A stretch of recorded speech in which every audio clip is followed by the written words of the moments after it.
વિદ્યાર્થી મિત્રો, આના અગાઉના વિડીયોમાં આપણે MCQ માટે જરૂરી બેઝની ઘણી બધી વાતો કરી હતી.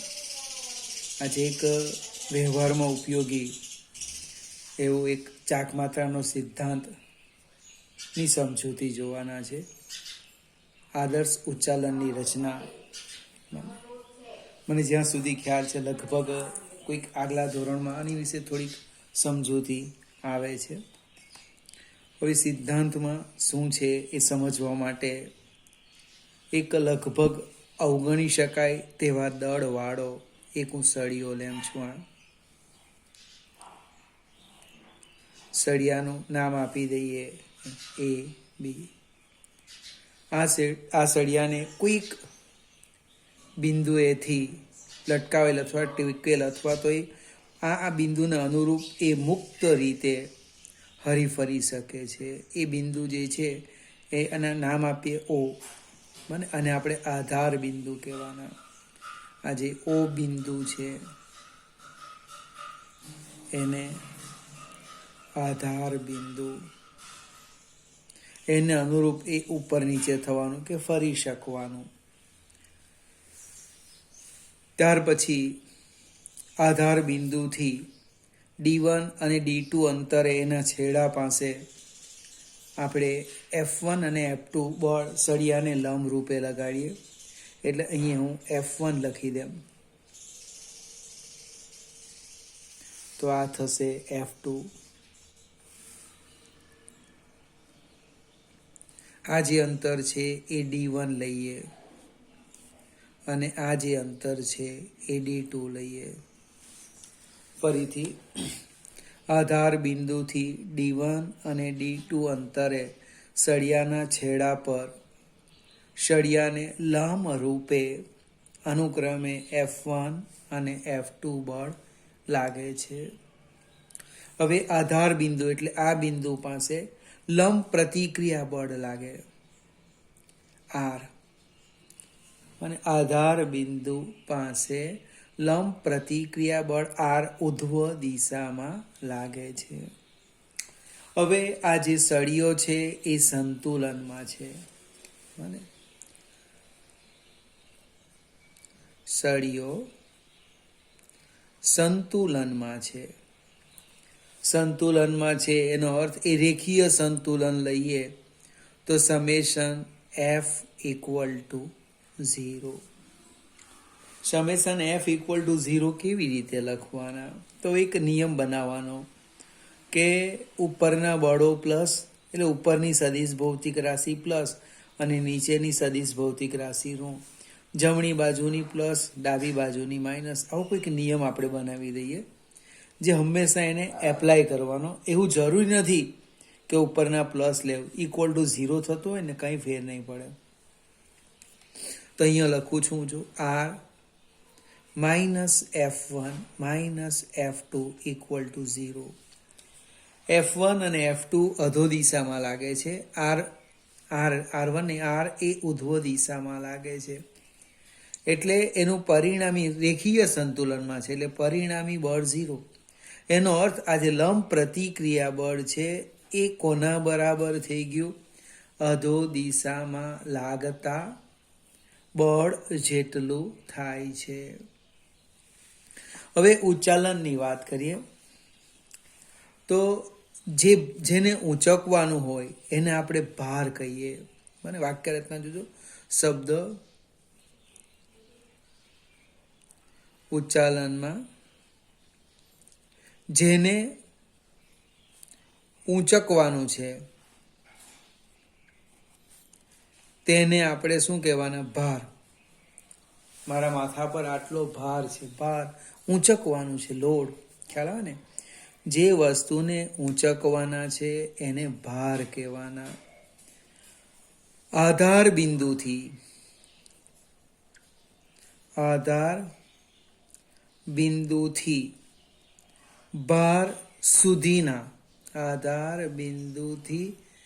ભાર સુધીના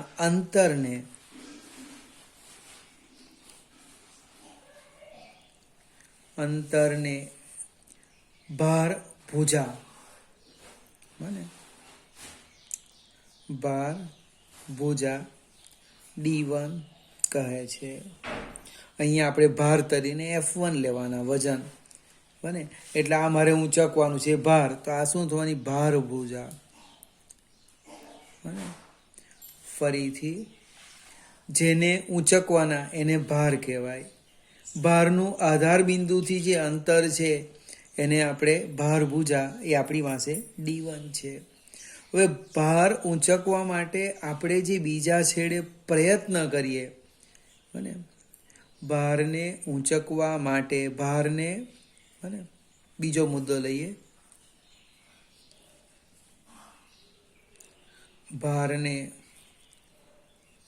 ભારને ઉપાડવા માટે આપણે જે બળ લાગુ પાડીએ, આપણે જે બળ લગાડીએ, અહીંયા F2 લઈએ, એને એ પ્રયત્ન કરીએ, એને પ્રયાસ કહે છે. પ્રયાસ બળ. ભાર F1 ભાર ભુજા D1. આપણે એ ભાર ઉચકવા ઉપાડવા માટે જે પ્રયત્ન કરીએ એ જે બળ છે એને પ્રયાસ બળ કહે છે. એ અહીંયા F2 છે. આધાર બિંદુથી F2 સુધીના જે અંતર છે એ D2, એને પ્રયાસ ભુજા કહેવાના. એટલે અહીંયા આકૃતિમાં સમજાવું, અને ભાર કીધું તો ભાર ભુજા, પ્રયત્ન કરીએ પ્રયાસ કરીએ આ પ્રયાસ ભુજા. હવે સળિયો સંતુલનમાં છે. સંતુલનનો અર્થ શું કે એ ચાક ગતિમાં, આ તંત્ર ચાક ગતિમાં સંતુલનમાં છે. તંત્ર ચાક ગતિમાં સંતુલનમાં છે. આનો અર્થ શું થાય કે એના ઉપર લાગતું પરિણામી બાહ્ય ટોર્ક શૂન્ય. હવે બે ટોર્ક છે. આ એક બળ છે F1, આ F2, એને કારણે બે ટોર્ક લાગે. આ સમજાવું. આને કારણે વિષમઘડી દિશામાં ફરે. વિષમઘડી એટલે આ ટોર્ક પ્લસ, અને F2 ને કારણે એ સમઘડીમાં જવાનું, આમ આમ કરવાનું, આમ આને કારણે આમ જશે આમ. એટલે આ ટોર્ક પ્લસ અને આને શું લેવાનું માઇનસ. એટલે હું લખું છું ટોર્ક. જોજો આકૃતિ પાછું સમજાવું તમને. ટો ઇઝ ઇક્વલ ટુ τ1 પ્લસ τ2. τ1 બને F1 D1 sin θ1 minus F2 D2 sin θ2. આ સંદર્ભ બિંદુથી અંતર ખ્યાલ આવે ને. આ F1 આ રીતના. આ વિષમઘડી ટોર્ક પ્લસ, સમઘડી ટોર્ક માઇનસ, સદિશ ભૌતિક રાશિ. હવે સળિયાને લંબ રૂપે બળ લાગે એટલે θ1 બરાબર θ2 ઇક્વલ ટુ π/2. હવે આને આપણે ઇક્વલ ટુ 0 લખવાનું બને. પરિણામી ટોર્ક કેવું છે શૂન્ય. એટલે થવાનું F1 D1 minus F2 D2 equal to 0. અથવા આને આમ લખી દઈએ ને, F1 D1 બરાબર F2 D2. એટલે કે F1 બાય F2 બરાબર D2 બાય D1. હવે આ જે ગુણોત્તર મળ્યો છે એ ગુણોત્તરનું નામ છે યાંત્રિક લાભ મને mechanical advantage. Mechanical advantage MA. હમણાં યાદ રહે MA, મેમ્બર ઓફ એસેમ્બલી. અહીંયા શું છે મિકેનિકલ એડવાન્ટેજ બને. એટલે કે MA બરાબર F1 બાય F2 બરાબર D2 બાય D1. આ D1 છે. પેલી વિકલનની ટેવ થઈ ગયેલી ને એટલે dt લખાઈ જાય. અને F1 હું આમ લખું છું, F1 બરાબર F2 D2 બાય D1.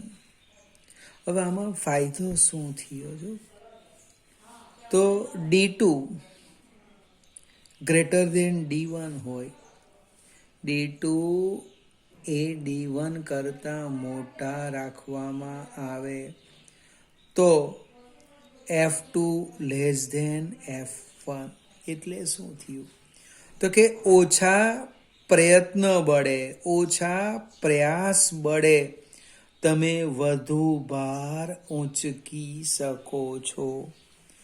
મને ઉચ્ચાલનની રચના, કાર્ય અને સિદ્ધાંત કેવી રીતના કામ કરે, ચાક માત્રાનો સિદ્ધાંત, કે અહીંથી ખ્યાલ આવે છે. જો D2 એ D1 કરતાં મોટા લઈએ તો F2 લેસ ધેન F1. આ વચ્ચે બરાબર લખ્યું છે, બરાબર. એટલે ઓછા પ્રયત્ન બળે, ઓછા પ્રયાસથી વધુ ભાર ઊંચકી શકાય છે. બને અને બળની ચાક માત્રાનો બને એટલે કોઈ આ ચાક માત્રાનો સિદ્ધાંત કહેવાય. ખ્યાલ હશે ને? હવે આવા કયા કયા ઉદાહરણ આપણા ઘરમાંનો ઉપયોગ કરીએ છીએ, જો તમે વિડીયો જો ને ઈચ્છા થાય તો મને જણાવજો. ફરીથી ગુરુત્વ કેન્દ્ર મજાની થિયરી છે.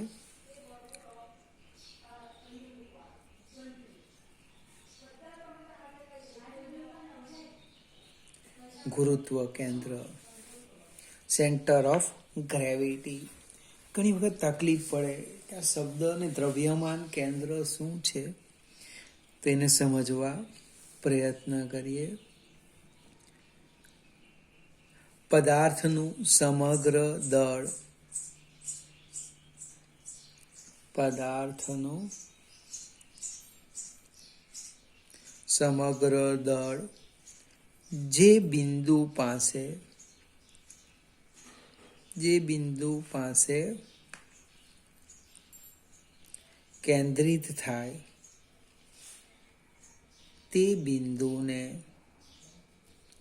ગુરુત્વ કેન્દ્ર, સેન્ટર ઓફ ગ્રેવિટી કહે છે. જે બિંદુ પાસે પદાર્થનું સમગ્ર દળ કેન્દ્રિત થયેલું હોય તે બિંદુને ગુરુત્વ કેન્દ્ર કહે છે. હવે દ્રવ્યમાન કેન્દ્ર અને ગુરુત્વ કેન્દ્ર લગભગ સરખા જ છે. અહીંયા સમજૂતી આપું છું તમને કે જો તંત્રમાં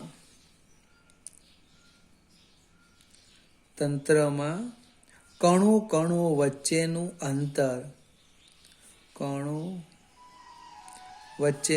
અંતર તે પદાર્થના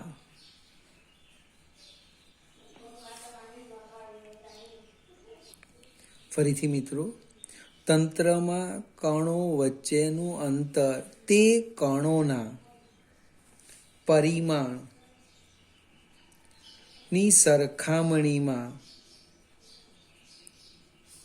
મોટું હોય તો દ્રવ્યમાન કેન્દ્ર મળે.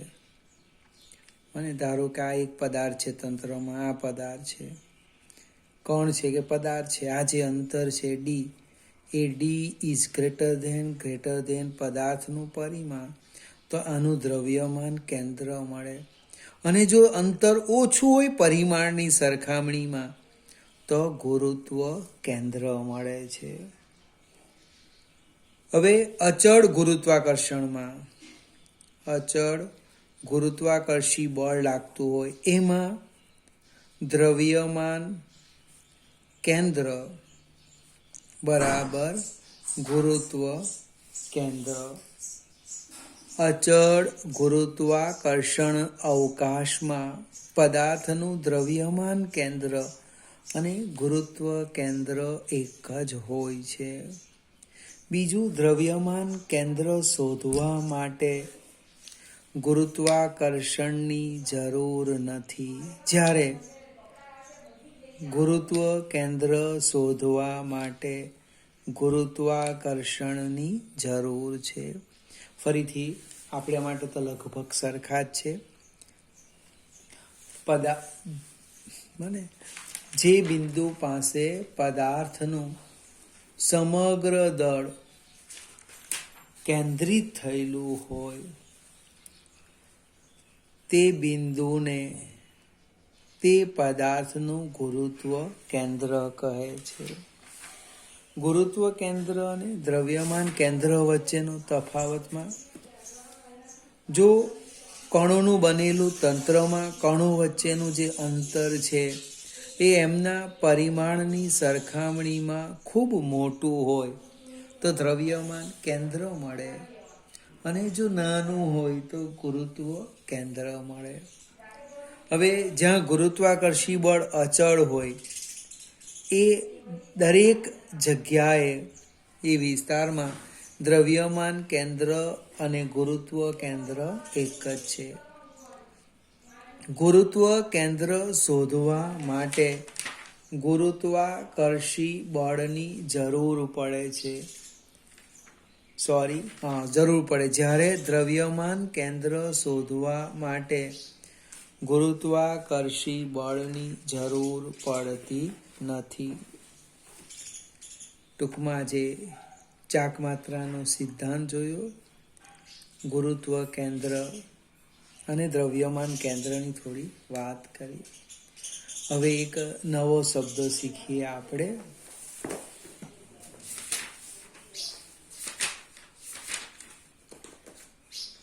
જડત્વની ચાકમાત્રા. એકદમ નવો શબ્દ છે, જડત્વની ચાકમાત્રા.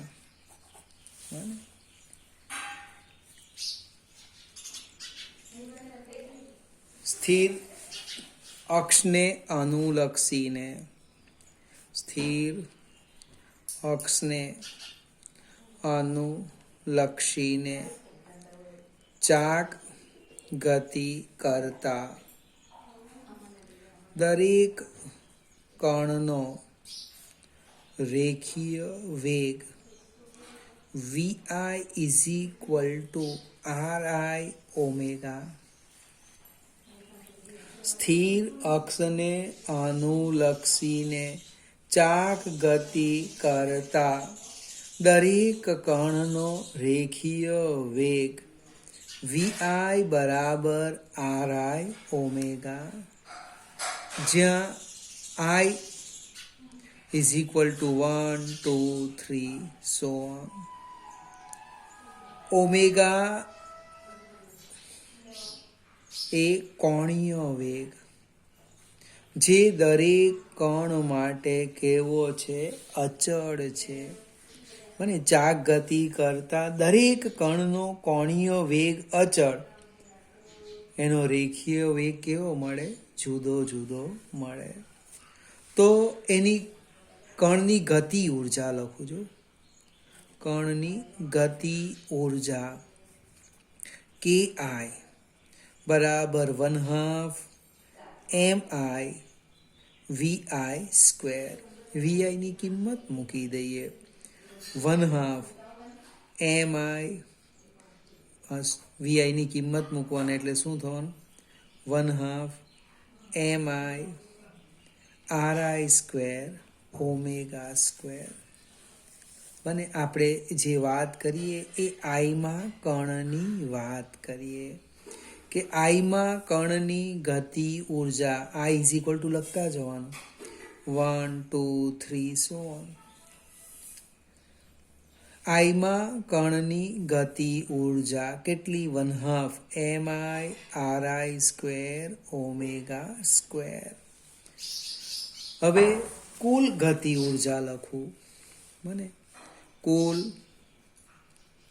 ગતિ ઉર્જા એટલે કે K બરાબર summation 1/2 mi ri square omega square.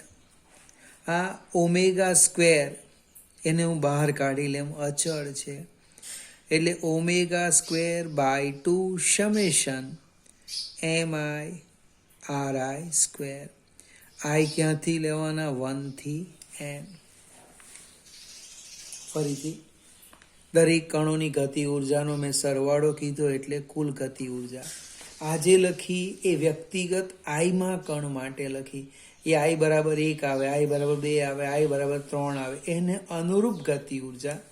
અહીં જે ચર્ચા કરી એ કુલ ગતિ ઉર્જા આવી. ω²/2 એને મેં બહાર કાઢી લીધા.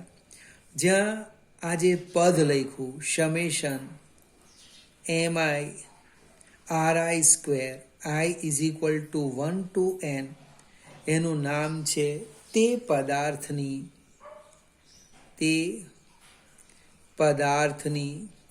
તે અક્ષને અનુલક્ષીને જડત્વની ચાક માત્રા. એની સંજ્ઞા છે કેપિટલ R, જડત્વની ચાક માત્રા. એટલે જડત્વની ચાક માત્રા આમ લખાય summation MI RI². M1 M2 M3 એ શું છે તે સમજાવું. M1 M2 M3 એ કણના દળ. તો R1 શું છે? R1 R2 ... Rn એ કણનું ભ્રમણ અક્ષથી લંબ અંતર. ફરીથી વિદ્યાર્થી મિત્રો, M1 M2 M3 ... એ શું છે? Mn એ કણના દળ છે. અને જ્યારે R1 R2 Rn એ આ જે કણો છે એ કણોનું ભ્રમણ અક્ષથી લંબ અંતર છે. એક સ્ટેપ આપણે આગળ જઈએ અને શબ્દમાં લખીએ. કેવી રીતના?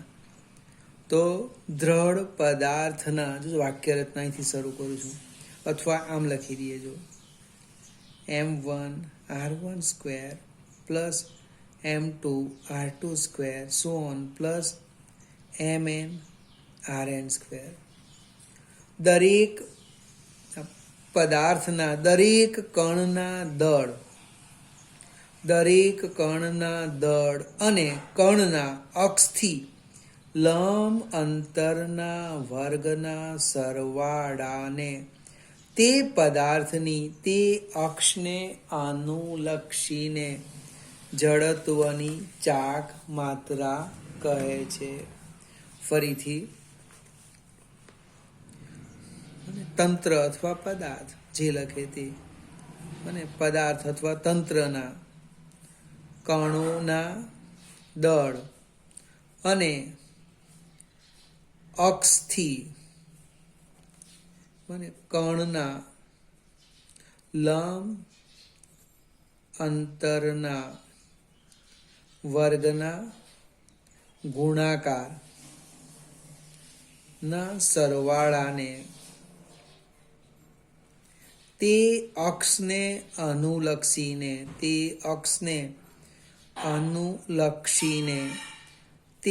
પદાર્થની જડત્વની ચાક માત્રા કહે છે.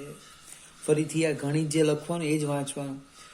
અને દરેક કણોના દળ અને અક્ષથી લંબ અંતરના વર્ગના ગુણાકારના સરવાળાને તે અક્ષને અનુલક્ષીને તે પદાર્થની જડત્વની ચાક માત્રા કહે છે. એમાં આપણે તે અક્ષનો કેમ વધારે ઉલ્લેખ કરીએ? તો તમે ખાલી જસ્ટ વિચારો, હાથ લઈને આ અક્ષ લેવ તો આ કણનું દળ જો, હું આ અક્ષ લઈ લઉં, કણનું અંતર જોઈ લઉં, સોરી દળ ને અંતર, આ અંતર હમણે જોયું, હવે આનું લંબ અંતર લેવાનું છે, તો આમ લઈ લો. તમે અક્ષને સહેજ પણ બદલો એટલે બધા જ લંબ અંતર બદલાઈ જશે. ખ્યાલ આવે કે નહીં આવે? એટલે કયો અક્ષ છે એ ખાસ લખવું પડે. જડત્વની ચાક માત્રા એ અક્ષની પસંદગી અને દળ વિતરણ પર આધાર રાખે છે. વિદ્યાર્થી મિત્રો, હું તમારા માટે એકમ છોડી દેમ. MR² એનો એકમ શું છે એ તમારે મને કહેવાનું છે. ફરીથી આજે જે ચલાવ્યું એ 3 એ 3 નાની નાની થિયરી છે. એક ચાક માત્રાનો સિદ્ધાંત, 2 ગુરુત્વ કેન્દ્ર એક નાનો સરખો મુદ્દો હતો, અને ત્રીજું ખૂબ અગત્યનું જડત્વની ચાક માત્રા. અને આની હજુ થિયરી ઘણી લાંબી છે, આના પછીના વિડીયોમાં હું સમજાવીશ, પણ કમસે કમ આટલું સમજવા તમે પ્રયત્ન કરજો કે આ કેવી રીતના એવું શું લખ્યું.